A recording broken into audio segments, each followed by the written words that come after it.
नमस्कार दोस्तों, चलिए जानते हैं हरियाणा के 50 फटाफट बड़ी खबरों को सिर्फ 10 मिनट में। लेकिन उससे पहले आप यह वीडियो कहां से देख रहे हैं, हमें कमेंट में जरूर बताएं।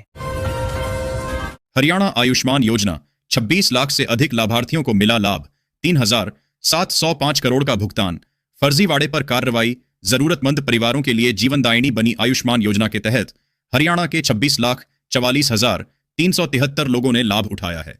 विधानसभा के सदन में स्वास्थ्य मंत्री आरती सिंह ने एक अतारांकित सवाल का जवाब देते हुए दावा कि उक्त मरीजों के इलाज के सरकार की ओर से 3,705.38 करोड़ की रकम का भुगतान किया है।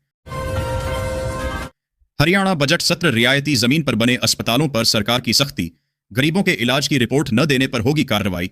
हरियाणा सरकार द्वारा गुरुग्राम जिले में 4 तथा फरीदाबाद जिले में 7 अस्पतालों को रियायती दरों पर जमीन उपलब्ध करवाई गई है। इनमें से 3 अस्पतालों द्वारा बीपीएल व ईडब्ल्यूएस के इलाज की रिपोर्ट नहीं भेजी गई है। प्रदेश सरकार अब मॉनिटरिंग कमेटी के माध्यम से इन अस्पतालों की जांच कर इनके खिलाफ कार्रवाई करेगी। हरियाणा में प्रशासनिक सुधार आयोग की सभी सिफारिशें लागू, ई गवर्नेंस डिजिटल सिस्टम हुआ मजबूत, कामकाज में आई तेजी। हरियाणा सरकार ने विधानसभा में दावा किया है कि प्रशासनिक सुधार आयोग की 2008 और 2009 में आई रिपोर्ट की सभी सिफारिशें लागू कर दी गई हैं। यह रिपोर्टें सरकारी दफ्तरों की धीमी प्रणाली, भ्रष्टाचार, फाइलों के लटकने और कामकाज की अव्यवस्था को ठीक करने के लिए तैयार की गई थी। परिवार पहचान पत्र से अपने आप बनेगा बीपीएल राशन कार्ड, हरियाणा सरकार ने दी जानकारी। कहा, डिजिटल हुई पूरी प्रक्रिया। हरियाणा के गरीब और जरूरतमंद परिवारों को राहत देते हुए प्रदेश सरकार ने गरीबी रेखा से नीचे बीपीएल राशन कार्ड बनाने की प्रक्रिया को पूरी तरह बदल दिया है। पहले जहां लोगों को महीनों तक चक्कर काटने पड़ते थे, आवेदन करना पड़ता था और दस्तावेज जमा करवाने पड़ते थे, वहीं अब सरकार खुद कार्ड बना रही है, वह भी बिना किसी आवेदन के। हरियाणा बजट सत्र शून्यकाल के दौरान विधायकों ने सदन में रखे कई ज्वलंत मुद्दे, स्पीकर ने दिए समाधान के निर्देश। हरियाणा विधानसभा के बजट सत्र के दौरान सत्ता तथा विपक्ष के विधायकों ने ज्वलंत मुद्दों पर सदन का ध्यान आकृष्ट किया। विधायकों की बात सुनने के बाद विधानसभा स्पीकर हरविंद्र कल्याण ने संबंधित मंत्रियों से कहा कि सदन के सदस्यों की बातों पर गहनता से विचार करने के बाद समस्या दूर की जाए। हरियाणा विधानसभा में फिर गूंजा परिवार पहचान पत्र का मुद्दा, कांग्रेस ने सरकार से पूछा सवाल, सीएम सैनी ने दिया जवाब। हरियाणा विधानसभा के बजट सत्र में कांग्रेस विधायक आदित्य सुरजेवाला ने परिवार पहचान पत्र पीपीपी की त्रुटियों पर सवाल उठाया। मुख्यमंत्री नायब सिंह सैनी ने जवाब में बताया कि 5 साल में 51,493 शिकायतें मिली। उन्होंने मुख्यमंत्री ने लिखित में जवाब मांगा कि उन्हें सदन के माध्यम से बताया जाए कि वर्ष 2022 से वर्ष 2026 अब तक प्रदेश के सभी जिलों से कितनी शिकायत आई और सुधार की अवधि क्या रही। हरियाणा विधानसभा में भर्तियों में धांधली पर हंगामा, काम रोको प्रस्ताव खारिज। कांग्रेस का वॉकआउट। हरियाणा विधानसभा में कांग्रेस ने एचपीएसएससी और एचएसएससी भर्ती धांधली को लेकर काम रोको प्रस्ताव पेश किया। स्पीकर ने प्रस्ताव को यह कहते हुए खारिज कर दिया कि यह 11 साल पुरानी भर्तियों से संबंधित है। हरियाणा में ग्रुप डी पदों के सीईटी के लिए जल्द खुलेगा पोर्टल, लाखों युवाओं का इंतजार खत्म। अगले सप्ताह जारी होगा शेड्यूल। हरियाणा में चतुर्थ श्रेणी ग्रुप डी पदों के लिए सामान्य पात्रता परीक्षा सीटी का इंतजार कर रहे युवाओं के लिए अच्छी खबर है। प्रदेश सरकार ने सीटी कराने का निर्णय लिया है और अगले सप्ताह तक आवेदन पोर्टल खुल जाएगा। हरियाणा राज्यसभा चुनाव में फिर होगा खेला। बीजेपी तैयार कर रही जमीन, सीटों का समझें पूरा गणित। राज्य की 90 सदस्यीय विधानसभा में विधायकों के संख्या बल के हिसाब से 1 सीट भाजपा और 1 सीट कांग्रेस के खाते में जानी तय है। लेकिन जिस तरह से भाजपा ने पिछले चुनाव में सुभाष चंद्रा व कार्तिकेय शर्मा को अपने समर्थन से निर्दलीय खड़ा कर राज्यसभा भेजने का काम किया, ठीक उसी तर्ज पर इस बार फिर भाजपा की ओर से कांग्रेस के हिस्से वाली सीट पर खेला करने की तैयारी की जा रही है। आईडीएफसी फर्स्ट बैंक धोखाधड़ी, हरियाणा सरकार की बड़ी कार्रवाई। एसीबी को सौंपी 590 करोड़ के घोटाले की जांच। हरियाणा सरकार ने आईडीएफसी फर्स्ट बैंक में 590 करोड़ रुपए से अधिक की धोखाधड़ी का कड़ा संज्ञान लिया है। मुख्यमंत्री नायब सिंह सैनी ने विधानसभा में घोषणा की कि एंटी करप्शन ब्यूरो और विजिलेंस विभाग को जांच सौंपी गई है। उन्होंने कहा कि सरकार द्वारा की गई कार्रवाई के बाद ही आईडीएफसी फर्स्ट बैंक ने अपनी इमेज बचाने के लिए सेबी को पत्र लिखकर इस पूरे मामले से अवगत करवाया है। भ्रष्टाचार में कांग्रेस से भी 4 कदम आगे निकली। आप पंजाब को किया बदहाल, लुधियाना में बोले सीएम नायब सैनी। हरियाणा के मुख्यमंत्री नायब सैनी ने लुधियाना में पूर्वांचल सम्मान रैली में एएपी पर हमला बोला। उन्होंने कहा कि आप भ्रष्टाचार में कांग्रेस से भी 4 कदम आगे है और पंजाब में वादे पूरे नहीं किए। सैनी ने आरोप लगाया कि आपने नशे को बढ़ावा दिया। उन्होंने पंजाब में भाजपा सरकार बनने पर नशा और गैंगस्टर संस्कृति खत्म करने का वादा किया। हरियाणा की बदहाली पर हुड्डा का हमला, अपराध, बेरोजगारी और बिगड़ती कानून व्यवस्था पर राज्यपाल के भाषण को बताया फ्लॉप। पूर्व मुख्यमंत्री भूपेंद्र सिंह हुड्डा ने हरियाणा के राज्यपाल के अभिभाषण पर सवाल उठाए हैं। उन्होंने कहा कि भाजपा ने राज्यपाल को लिखा पढ़ा बना दिया क्योंकि भाषण में विकास परियोजनाओं का अभाव था। हुड्डा ने हरियाणा में बढ़ते अपराध, बेरोजगारी और बिगड़ती कानून व्यवस्था पर चिंता जताई। उन्होंने आरोप लगाया कि राज्य अपराधों में नंबर 1 बन गया है, जबकि सरकार केवल भाषणबाजी कर रही है। 100% बधिर का HSSC ने किया चयन। UHBVN ने नियुक्ति की रद्द। मानसिक पीड़ा झेलने पर अभ्यर्थी को 1 लाख मुआवजा। हरियाणा कर्मचारी चयन आयोग HSSC ने शिफ्ट अटेंडेंट पद पर 100% बधिर अभ्यर्थी का चयन किया, जिसे UHBVN ने सुरक्षा कारणों से रद्द कर दिया। पंजाब एवं हरियाणा हाईकोर्ट ने रद्द करने को सही ठहराया, लेकिन HSSC को अभ्यर्थी को हुई मानसिक पीड़ा के लिए जिम्मेदार मानते हुए 1 लाख रुपए का जुर्माना लगाया। हरियाणा विधानसभा बजट सत्र। खिलाड़ियों को इनाम में मिले 536 करोड़ रुपए। 11,000 से अधिक ने किया आवेदन। खेल मंत्री ने बताया कि कैश अवार्ड के लिए 11,489 खिलाड़ियों ने आवेदन किया। इनमें से 6,987 को मंजूरी दी जा चुकी है और 1,361 लंबित हैं। सबसे ज्यादा आवेदन स्वर्ण पदक श्रेणी से जुड़े हैं।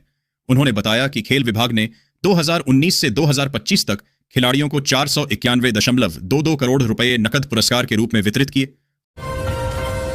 होली पर घर जाने वाले लोगों के लिए खुशखबरी। पानीपत से यूपी के लिए चलेंगी स्पेशल रोडवेज बसें।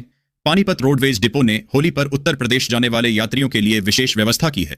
यात्रियों की भारी भीड़ को देखते हुए डिपो ने यूपी के विभिन्न रूटों पर 12 अतिरिक्त बसें चलाने की योजना बनाई है। सामान्य 20 बसों के अलावा ये बसें बिजनौर, मेरठ, शामली जैसे शहरों के लिए चलेंगी। आवश्यकता अनुसार बसों की संख्या बढ़ाई जा सकती है, जिससे यात्रियों को कोई परेशानी न हो। सरकार की नाक के नीचे हुआ IDFC बैंक का 500 करोड़ का घोटाला। दुष्यंत चौटाला का हरियाणा बीजेपी पर बड़ा आरोप। जजपा के युवा योद्धा कार्यक्रम में दुष्यंत चौटाला ने हरियाणा सरकार पर IDFC बैंक के 500 करोड़ के घोटाले का आरोप लगाया। उन्होंने कहा कि भाजपा सरकार विकास कार्य रोकने और पुरानी योजनाएं बंद करने पर जोर दे रही है। दिग्विजय चौटाला ने PPP से पेंशन कटौती पर सवाल उठाए। नेताओं ने अजय सिंह चौटाला के भिवानी महेंद्रगढ़ से चुनाव लड़ने के संकेत भी दिए। हरियाणा में बदला मौसम, समय से पहले सर्दी खत्म। मार्च में 35 डिग्री तक पहुंचेगा पारा। प्रदेश में सर्दी इस बार तय समय से करीब 1 माह पहले ही विदा हो गई है। फरवरी के अंत तक तापमान 25 से 30 डिग्री सेल्सियस पहुंच गया और अगले सप्ताह 30 डिग्री पार कर सकता है। अगले 1 सप्ताह में पारा 30 डिग्री के पार जा सकता है। पश्चिमी हवाओं के कारण हवा में नमी लगातार घट रही है। यही वजह है कि आने वाले दिनों में धुंध और कोहरे की संभावना बेहद कम है। शुष्क हवाएं नमी को सोख लेती है, जिससे मौसम साफ और गर्म बना रहता है। झज्जर में सफाई व्यवस्था पर उठे सवाल, प्रधान ने दिए सख्त आदेश। लापरवाही पर कटेगा चालान। झज्जर में खराब सफाई व्यवस्था और स्वच्छता रैपिड फीडबैक सर्वे में औसत प्रदर्शन के बाद प्रशासन सख्त हो गया है। नगर परिषद प्रधान जिले सिंह सैनी ने विजिबल क्लीनलीनेस सुनिश्चित करने के कड़े निर्देश दिए हैं। अब शाम को निगरानी होगी। मुनादी के बाद गंदगी फैलाने वालों पर वीडियोग्राफी के साथ चालान काटे जाएंगे। जन सहयोग के बिना सुधार संभव नहीं। जींद नागरिक अस्पताल में मरीजों का सैलाब। सोमवार को पहुंचे 1,898 लोग। ओपीडी ने तोड़े रिकॉर्ड। नागरिक अस्पताल जींद में सोमवार को 1,898 मरीज पहुंचे, जिनमें सर्वाधिक 423 मरीज बुखार, खांसी और जुकाम जैसी सामान्य बीमारियों के थे। अस्पताल में मरीजों की भारी भीड़ के कारण अव्यवस्था और लंबी कतारें देखी गईं। ENT विभाग में केवल 8 मरीज आए, जो डॉक्टर की कमी को दर्शाता है। कुछ मनोरोग दवाइयां भी अनुपलब्ध थीं, जिससे मरीजों को परेशानी हुई। प्रधान चिकित्सा अधिकारी ने सोमवार को ऐसी भीड़ को सामान्य बताया। कैथल मंडियों में अब इलेक्ट्रॉनिक कांटों से होगी गेहूं की तुलाई। किसानों को मिलेगा फायदा। कैथल जिले की मंडियों में अप्रैल से शुरू हो रहे गेहूं सीजन में पहली बार इलेक्ट्रॉनिक कांटों से तुलाई होगी। जिला मार्केटिंग बोर्ड ने आड़तियों को निर्देश दिए हैं, जिसका पालन न करने पर लाइसेंस निलंबित हो सकता है।